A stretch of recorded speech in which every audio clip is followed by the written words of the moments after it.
Hello and welcome to Wednesdays with the YP.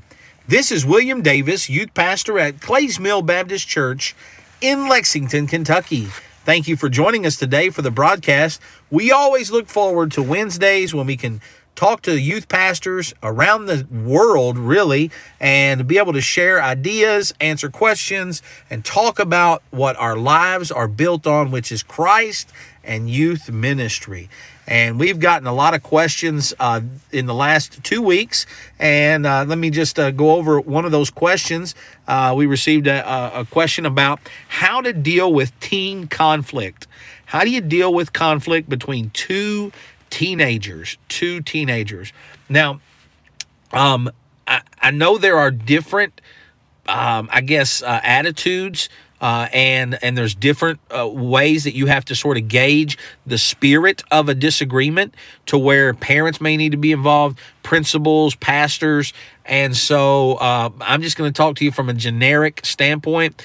I believe Matthew 18 teaches us that the best way to solve a disagreement is for the two people involved to have a discussion, for them to talk, for them to get it out of the way, explain the offense, offer forgiveness, and move forward. That is the best way. And if that can be facilitated by the youth pastor or the youth pastor's wife, that is the best way to get through teen conflict. And now, obviously, the youth pastor or the youth pastor's wife will need to be there to sort of mediate that. The pastor may want to be involved. Parents may want to be involved. But I really think that discussion, it allows forgiveness to be offered. It also allows bitterness to be squelched immediately, and it allows them to move forward as friends, especially if they're younger and they're going to be in the youth department for a while. It's good to go ahead and get that out of the way and get it settled. And I've seen it work.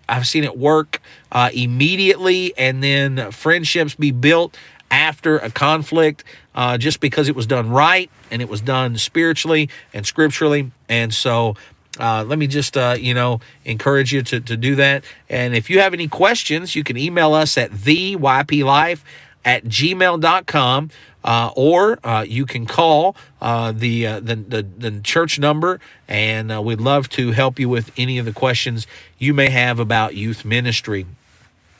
We got a good response about last week's broadcast, and this week I just want to talk to you about what the ministry is really all about. And, YP Life, Youth Pastor Life, YP meaning youth pastor, it has to do with the youth, which are teenagers. And, you and I, we exist as, we have a job, we have a ministry because of those teenagers. And so I just want to talk to you for a little bit about the people we get to minister to as youth pastors. And, if you think about it, it's more than just teenagers. Obviously, that's the biggest group, and that's the one we focus on the most. And that's the one we're going to talk about first. But there's a lot more than that. Now, if you're a person who doesn't like people, then you're going to have a hard time in youth ministry, because youth ministry deals with a lot of different people. For instance, first of all, we are the youth pastor. So we are over the teenagers. We are leading the teenagers to the pastor and to Christ and to a work for God. And so we're going to deal with teenagers. We're going to deal with church teenagers that grew up in church. We're going to deal with bus teenagers that rode a bus to church. We're going to deal with teenagers that go to public school, they go to Christian school, they go to home school. We're going to deal with teenagers who are new to church, teenagers that have grown up in church.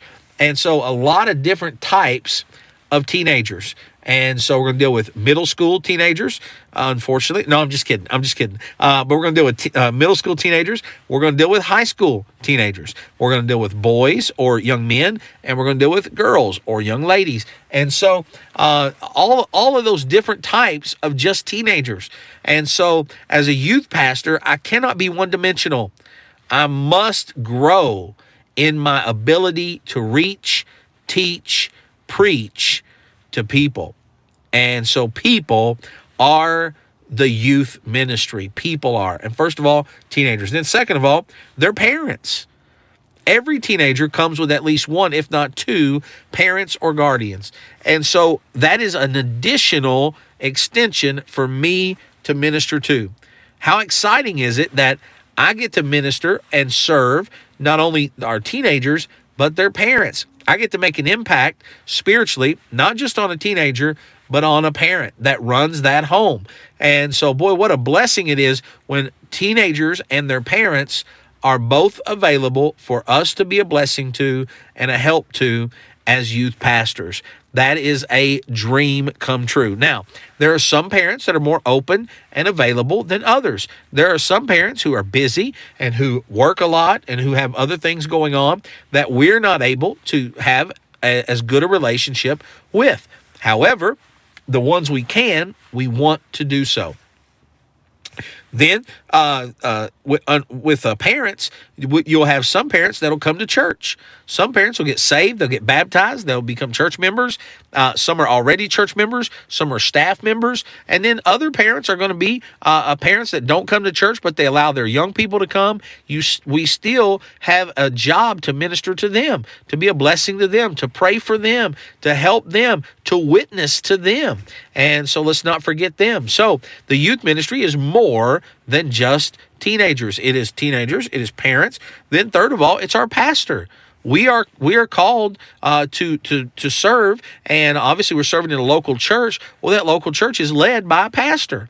The teenagers we are not to get them to love us and to follow us. We're to get them to let us point them to Christ, obviously, but also to the pastor. They're going to be members of the church a lot longer than they are members of the youth group. So I want them to know that they belong to the church and that the church is most important.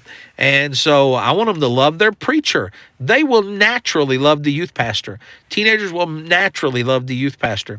But I want them to love the preacher. I want them to know that the preacher loves them. I don't want them to be scared or intimidated or feel disconnected because of age. I want them to know that the preacher he preaches to them and he is on their level. And so my ministry is not just to teenagers. Youth ministry is not just to teenagers. It is to teenagers, to parents, to the pastor. Then it's to principals and teachers. Whether you have a Christian school as a part of your church or not, your ministry, youth pastor, is to those principals and teachers. They impact your young people. And I want to have a ministry that impacts them. And so if it's a Christian school, I want to have a good relationship with the principal and the teachers of the school. If it's a public school, I want to make sure that I'm trying my best to be a blessing, to be a help, to serve in that public school, and to be a witness to those teachers and that principal. And so my ministry is to teenagers, it's to parents, it's to the pastor, it's to the principal and teachers, then it's to the coaches. Whether public school or Christian school, my ministry is to the coaches, the ones that coach our teenagers. I want to be a blessing and a help to them. I want to work with them on schedule. I want to be a help on activities and fundraisers. I want to be a supporter of the teams. I want to make sure they know that I'm behind them 110%. And I want them to know that their service counts because they're investing in the lives of the teenagers that I also am investing in. So my ministry is not just to teens, it's to teens, parents, pastor, principal, teachers, coaches. Then I have a set of youth workers. My ministry is to help build those youth workers. I want to train youth workers to be able to help teenagers. And in operating my ministry, if I'm doing it correctly, I will have those youth workers involved and they will be learning while they're leading. They will be leading while they're learning. And so I want to make sure that my ministry is to my youth workers and I'm being a blessing to them. I'm seeing them grow. I'm challenging them. I'm encouraging them to do more and to grow. So my ministry is to teenagers. It's to parents. It's to pastors. It's to the principal and the teacher. It's to the coaches. It's to the youth workers. It's to my spouse. Now, this one is at the bottom, but is not at the bottom. My number one ministry is my family. And so, but as a youth pastor, I want my spouse involved in all of the youth activities. There may be some or something that she's not able to do, but I want her to feel like she is as big of a part of my youth ministry as anyone else, because she's my wife, and my wife, and I believe she would tell you this. She's my co-captain. She's my teammate. We do this ministry thing together, and I want it to always be that way. I want her to know that she's needed and wanted. And so my ministry is to my teenagers, my parents, the pastor, the principal, the teachers, the coaches, youth workers, my spouse, and then number next to my children. One day my kids will be in the youth department somewhere. I may or may not be their youth pastor, but I want them to know what youth group, what youth department should be. One day they're going to have a youth pastor, and I want them to know what a youth pastor is supposed to be. And so my son, who's 4, and my daughter, who's 6 months old, I want them a part of the youth ministry, because one day they're going to be in youth ministry. They're going to be a teenager. And then who knows, maybe God would call them to be a youth pastor or to be a part of a youth ministry somewhere. So my ministry, youth pastors, as you gear up for Sunday, you get ready, or for tonight in your Wednesday night program, here's what I want you to know. It's more than just those teenagers. Let's say you only got a few. Maybe you got some bad weather and you only got a few teenagers. Hey, listen, your ministry is not just to those few teenagers. Your ministry is to those teenagers, and that's important. But not only to them, to their parents, to your pastor, to the principals and teachers that you help by training those young people, to the coaches, to the youth workers that you have, to your husband or wife, and to your kids. When you stand up and you preach and teach and you lead activities and you lead that youth department, you're not just changing the lives of those teenagers, you're changing the lives of many, many people, because the youth ministry is people. Hey, thanks for tuning in today. Check out yplife.org. Lots of brand new stuff. If you don't have the app, it's on Apple, it's on Android, and it can be yours for free. Till next time, keep serving the next generation.